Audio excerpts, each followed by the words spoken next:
Health Wellbeing Journal is now available in both print and digital version. Order online at thewellbeingjournal.com. So you guys made me so silly with that conversation. Just the mention of the word testicles and Bernadette went off the rails.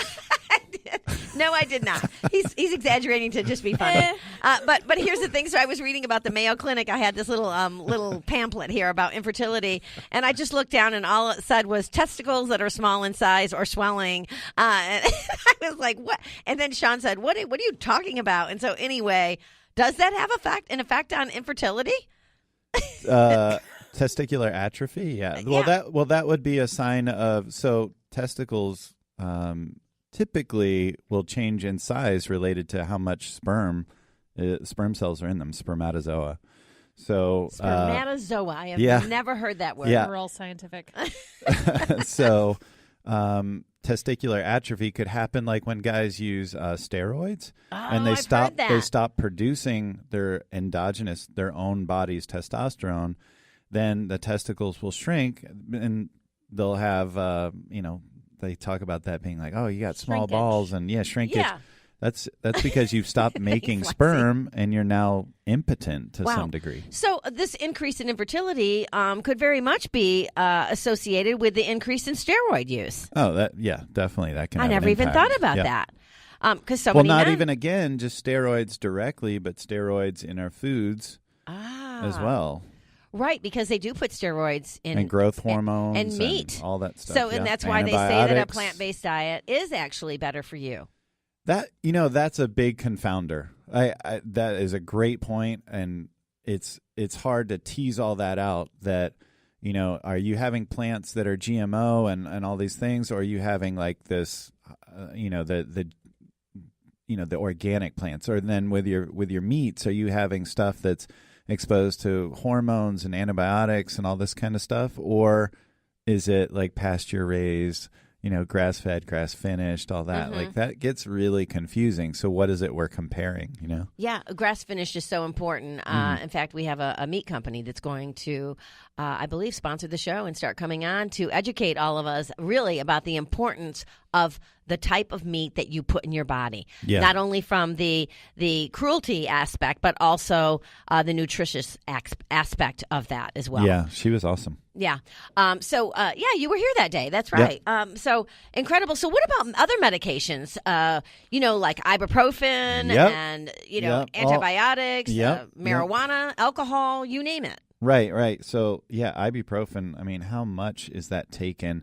And it's really all the NSAIDs, the non-steroidal anti-inflammatory. Which includes aspirin and Tylenol. Right. For people that don't know that term. Right, exactly. And ibuprofen is some people use that multiple times a day, every day, just to make it through the day it's a COX-2 inhibitor, which means anti-inflammatory.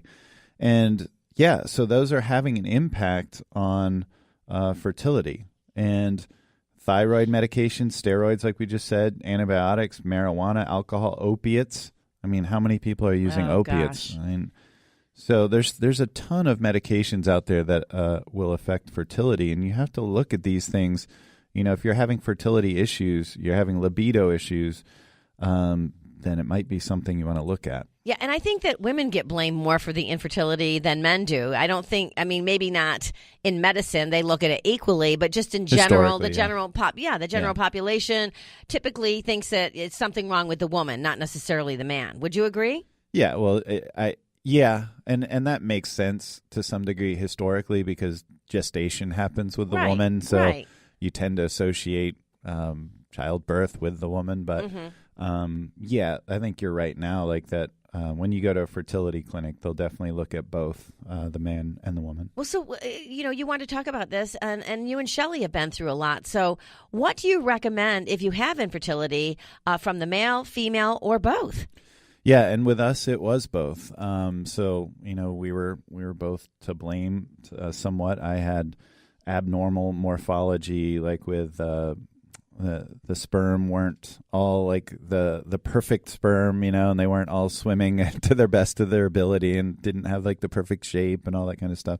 And again, this is something that maybe I can go back and revisit. This was a while ago, and maybe I was exposed to different things at that time. I was taking certain medications at that time. It's something I should probably check again and not just resign myself to, oh, that's the way it is. Mm-hmm. And that's kind of the point of what I'm talking about here is there's a lot to really look at and a lot of things we're exposed to in our diet, in our environment. It's not just genetics. Mm-hmm. Well, I went on to have Nia, right. 5 miscarriages in between, but they said the autoimmune disorder. So Dr. Samuel Tuleman, who's coming on the show on Monday, who actually wrote the article about fasting and the ketogenic diet that you and Daniel brought to our attention. That's why we are having him on the show to talk about all of that. But he gave me shots of heparin or prescribed heparin to thin my blood. Right. Twice a day I had to put a shot right directly into my my abdomen in order to thin my blood, and I successfully held on to that pregnancy. That's really cool. So, there's a lot of different ways to maybe correct some of these blocks, if you will. Yeah, absolutely. And a lot of them, I mean, we know like as the mind goes, so does the body. A lot of this is psychological, like the intimacy between the man and the woman, the stress. I know, like, not only can stress itself be causing infertility, but the stress of fertility can cause infertility. Like, we went at this for 7 years, wow. And there was certainly a stress that was associated with that, like that.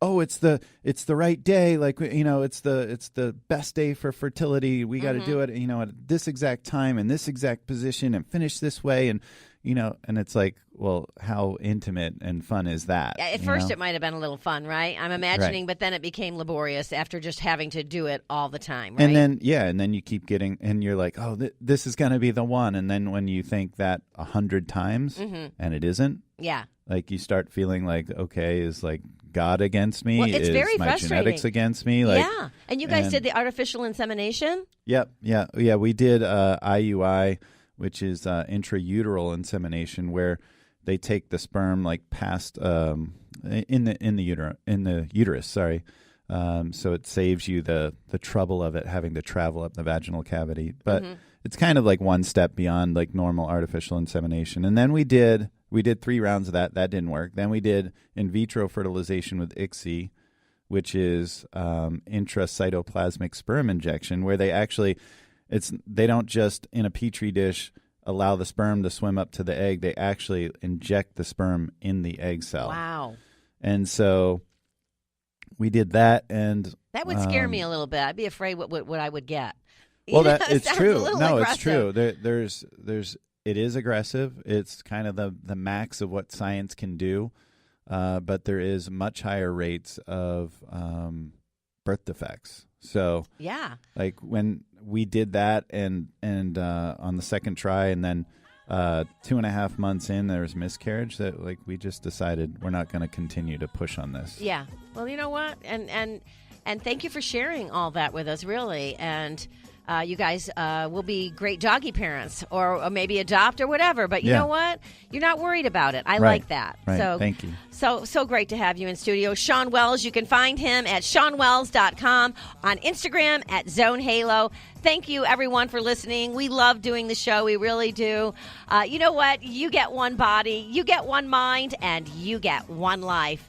You want to say it? Get out there and make the most of it.